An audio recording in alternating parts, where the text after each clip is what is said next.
Yo, what's up? It's the Buff Missionary, and we out here with another video looking through the book Steps to Christ, chapter 3. It's been a few days since the last episode. I haven't been as consistent studying as I would like to, but I did look through it, and I'm telling you, you have to take your time going through this stuff because it hits so deep. There were a lot of things that I wanted to think of and just kind of process myself with the way that I kind of do things and the way that I operate, and really evaluating what I want to get out of the life experience. So, there's a lot there. And we will jump right into this, but I want to remind you, if you haven't been keeping up to this point, if this is the first one that you've seen, jump in, like, subscribe, and share, and follow. There's a lot of good stuff here, a lot of people who can benefit from this. Get you a copy of it as well. Here, you can see it. It's called In Search of Peace. The book is actually entitled Steps to Christ by an author named Ellen White, and it's really good stuff. But we're going to jump right here into these next couple paragraphs. And again, take it slowly but surely, because this stuff is so deep. There are many who fail to understand the true nature of repentance. We introduced this idea in the last video where repentance is really made up of two components. It must have the sorrow for sin and the turning away from it, not just being sorry for it or even the result of it, which is what we tend to do as humans, but turning away from it, an active effort on our parts to try to change the script up, to do something different so we can get out of that path and habit that keeps leading us down that road. Multitudes sorrow that they have sinned and even make an outward reformation because they fear that their wrongdoing will bring suffering upon themselves. Now, let's be real. I'm a part of that multitude. You're probably a part of that multitude. This is what we do. We are not as sorry for the things we have actually done. We are actually sorry for the impact that it brings on us, the negative impact that it brings on us. And it's a hard thing to distinguish. It's a hard thing to distinguish because we think that because there's sorrow or kind of regret or remorse in any aspect of the entire thing, that it means we must be sorry for the entire thing completely. But that's not always true. I think when we really look at it, it's very easy for us to say, I'm sorry because this didn't turn out the way I wanted it to, not because it was wrong. I'm sorry because I got some blowback because of what I did, not because what I did was wrong. I'm sorry that you got upset with me for what I did and that you had an issue with me for what I did, but not because what I did was wrong. That's not repentance. That's not even really being sorry, to be frank. As a concept, one of the things I talked about from the jump is that this book really gives us a chance to be practical in the way that we live and not just throw out these kind of theoretical ideas and great psychology, all right? If we turn this thing around and look at our own actions and really sit down and evaluate where we are with this, I think it's valuable and worth it for each one of us to do. Because if we can start to distinguish the difference between what am I sorry for because I know it's a bad thing that I'm doing, and am I just sorry because I didn't get the result I was looking for or because it brought a negative impact on me. Those are two completely different things. And if we can really look at ourselves and pull that apart, I think we're setting ourselves up for better experiences with other people, and I would say even better experiences relating to ourselves. Clearly, as it says here, this is not repentance in the Bible sense. They lament the suffering rather than the sin. Very simply put, we lament the suffering rather than the sin. We're mad with the negative impact that was brought on us, not our negative actions. That's the thing that we're sorry for. And it gives us a couple great examples here. This is the grief of Esau when he saw that the birthright was lost to him forever. I don't know. I need to go back and check in the story because I mentioned in the other video that Jacob, even though he was considered like the good son, he was a sinner pretty badly too. So maybe it's a sense that he repented for his sin, and we know that he did later in the story. But I'm not really sure about Esau and how his story kind of ended up. So maybe he held on to that for a lot longer. But that's the kind of grief it says that he experienced when his birthright was lost to him forever. Whatever he was doing that wasn't in line with the principles that his family was trying to teach him, he was more upset that it resulted in him losing something that he wanted, as opposed to looking at himself and saying, man, I wonder if anything that I did actually caused this. And that's, I think, the thing I'm getting at. When it comes to this idea of false repentance, there's often times where we sit down and we're upset with the result of something that we've done. It didn't turn out the exact way that we want. And so we sit there and we get upset because other people are mad at us. We get upset because these things didn't work out the way that I wanted it to. And yet we never sit down and look at ourselves and say, is it possible that what I did was the cause for this? And is there something wrong with that? That's the issue right there. Balaam is another great example. His story isn't gone into completely here. I'll give you a short summary. Balaam was actually a part of God's people, oddly enough. He was a prophet. And he was actually recruited by, I forget exactly who it was, but it's some enemy of the Israelites. And so there was a big payday involved. So Balaam's like, oh yeah, I'm about to go get this bread. So he ends up mounting up on his donkey, and he goes over to the place to meet up with this king of these enemy people, because this great amount of money and wealth that was going to be bestowed on him was specifically to curse the children of Israel. And you'd think, well, dang, that's kind of you have an Israelite going to curse his people because he knows he's a prophet and he can get a big payday for it. That's kind of messed up. But the story actually gets even more messed up, because when he's on the path, apparently there's this part of the road where it was narrow and there were walls on either side, maybe a canyon or something, I'm not sure. And Balaam and the donkey are going through the canyon, and the donkey ends up slamming or veering to the right and smashing Balaam's leg, obviously hanging over into the wall on that side. And Balaam gets mad. He yells at the donkey, starts tripping on or whatever, keeps trying to get the donkey to go forward. The donkey goes, takes a few more steps, smashes into the left on the wall, crushes Balaam's leg on the left side. He's getting all mad, and eventually gets to the point where the donkey won't move forward anymore. And he's like beating the donkey and all this kind of stuff. And this is crazy.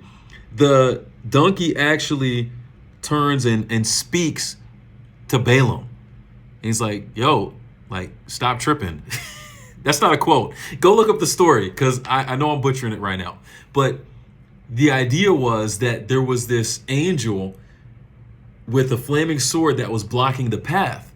And that's why the donkey was trying to get around it or trying to avoid it. And Balaam, because of where his mind was at in trying to get this big payday to curse God's people, he was so focused on that he was totally oblivious to what was going on, but the donkey could see it. That's crazy.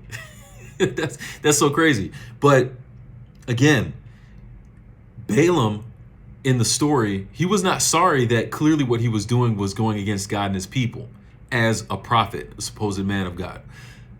But because he continues to go even after this whole instance, right?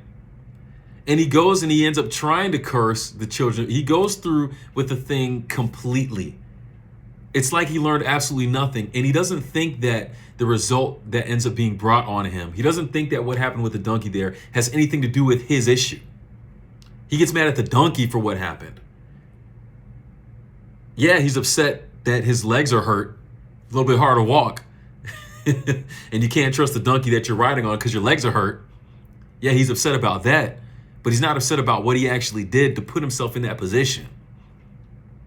And he ends up getting the king mad. The king's like, what are you trying to do? Because when he goes trying to curse with fully intent to go and curse God's people, he actually ends up blessing them 3 times instead. But again, that's Cliff Notes version. I know I messed up on the accuracy of that story, just to give you the idea of it. Haven't reviewed it in a while. Go check it out for yourself. Don't take my word for it, all right? Please, don't take my word for it. Go check it out for yourself. But anyways, let's jump back in. It says, Balaam, terrified by the angel standing in his pathway with drawn sword, acknowledged his guilt, lest he should lose his life, but there was no genuine repentance for his sin, no conversion of purpose. And that's the thing. Like I said, even though he had that whole experience, it didn't change his mentality on what he was going to do or what he was trying to accomplish. There was no abhorrence of evil. Judas Iscariot, great example. If you've been keeping up with the TV series The Chosen, which I highly recommend, a great depiction of Christ, and just, it's different.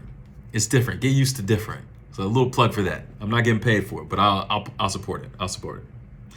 Judas Iscariot, just introduced in that series as well late last season, and you get to see a little bit more of him going into this season. But obviously, he's the one who betrayed Christ. And after betraying his Lord, he said, I have sinned in that I have betrayed the innocent blood.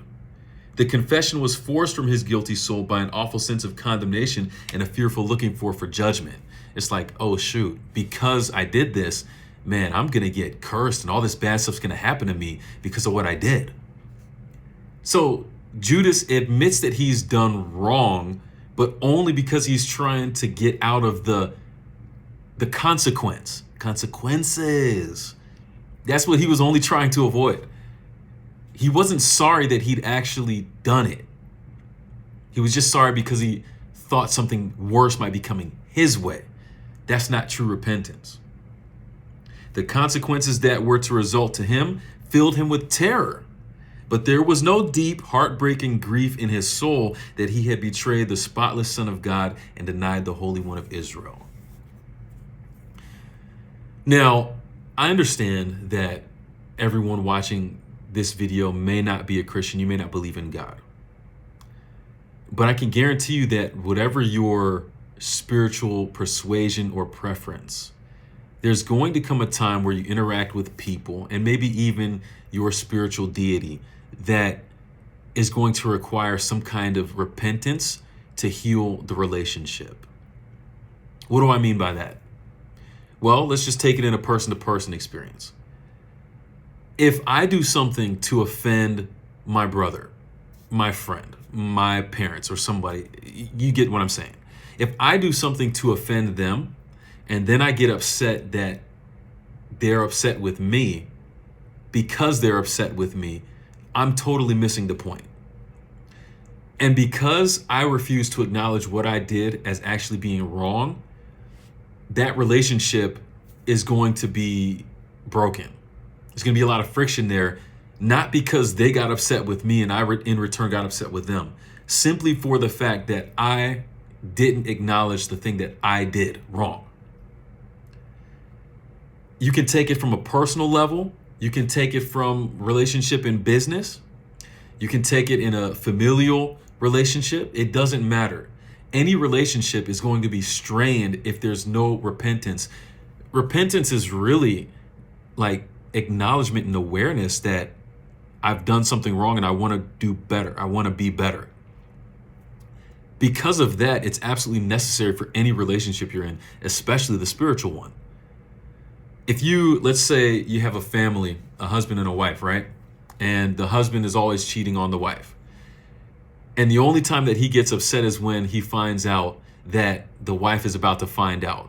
So he starts putting on a front and acting all these different ways to give the appearance of looking good so that the wife won't figure it out and be upset with him.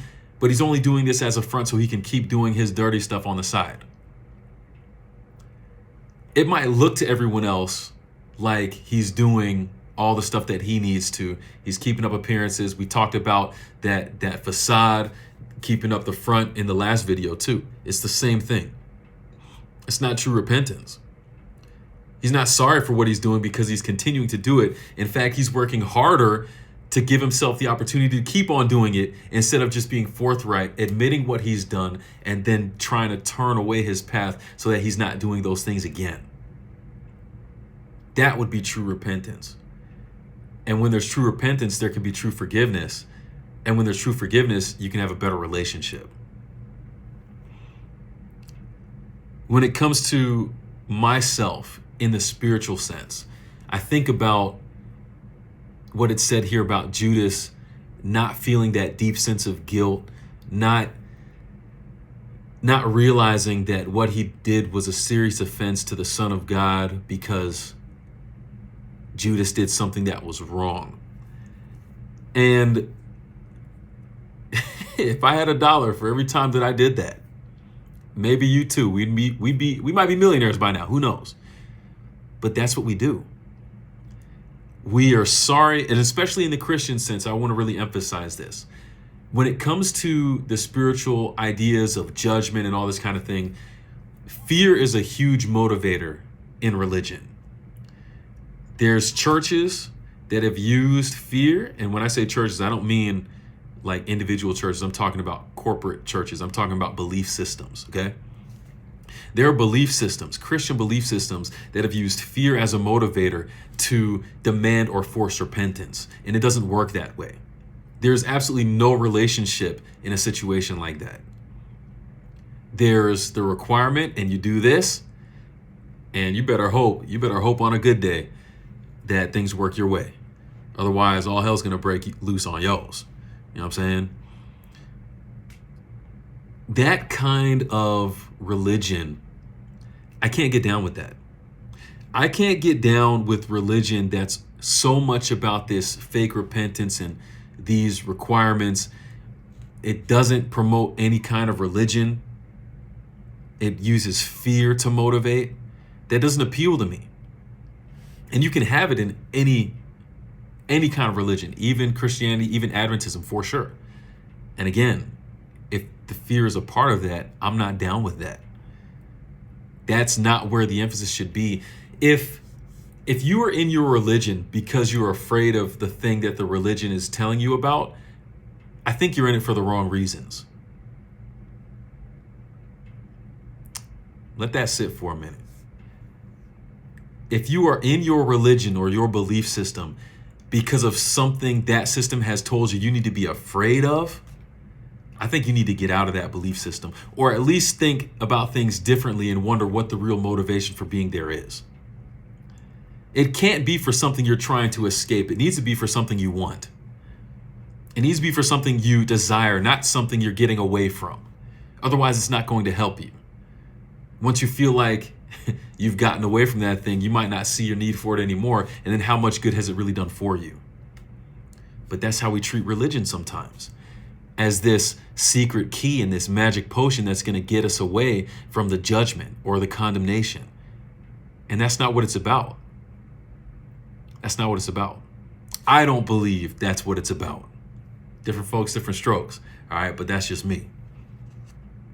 Pharaoh, another great example. When suffering under the judgments of God, if you're familiar with the stories of the 10 plagues, and everybody may not be. So quick synopsis. You have Pharaoh, you have the children of Israel, the Israelite people, the Hebrew people at the time. They are in captivity in Egypt. God sends Moses to set his people free. Moses goes and tells Pharaoh, let my people go. In God's name is what he says. Pharaoh's like, nah, I'm not doing that. We need these people to work. They are slaves. We're going to keep holding on them. All right. Pharaoh's not down with that. 10 plagues end up coming. And after each one, Moses goes and interacts with Pharaoh and says, hey, let my people go. You see what happened here? It's only going to get worse. Let my people go. So Pharaoh begs. And he's like, oh, stop what it's doing. Yeah, we'll think about it. We'll talk about it. We can negotiate. And as soon as the plague stops, oh, no, I'm not letting them go. Thanks, Moses, but no thanks. All right. Not letting them go. So Pharaoh is a great example of this because he did it so many times, ultimately to his own destruction. And the reality is, this is interesting.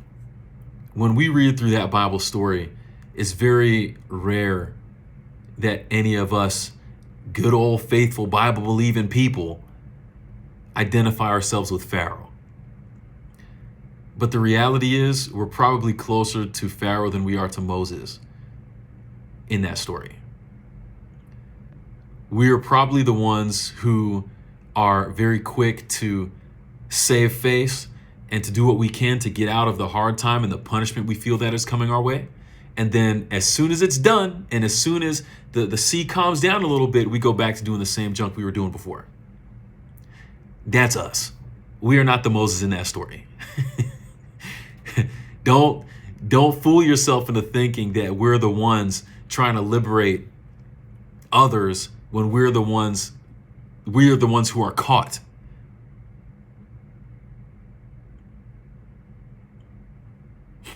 Slaves to sin?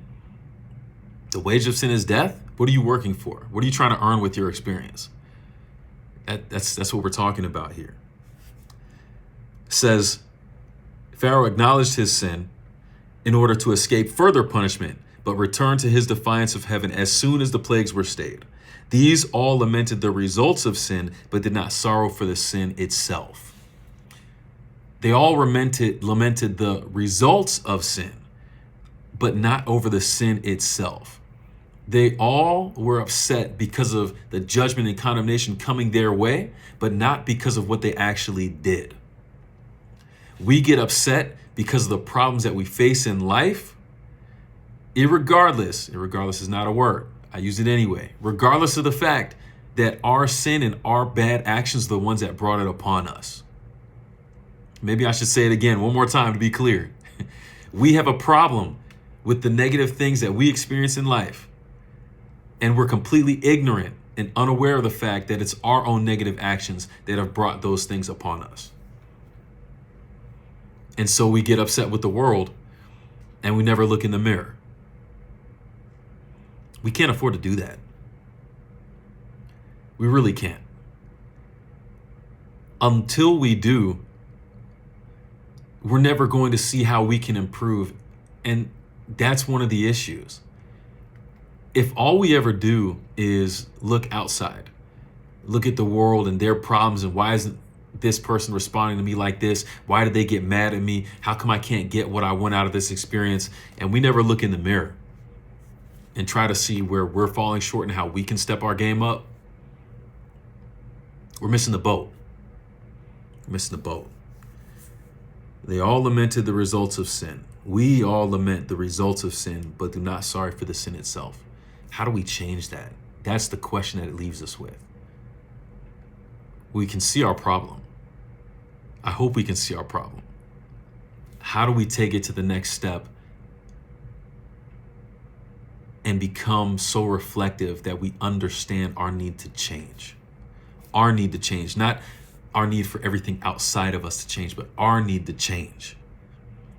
And how do we tap into the power that will allow us to change? We'll see next time. Hey, it's the Buff Missionary. Thanks for joining me on this journey. More to come. The best is yet to come. But until then, we out here and we out. Peace.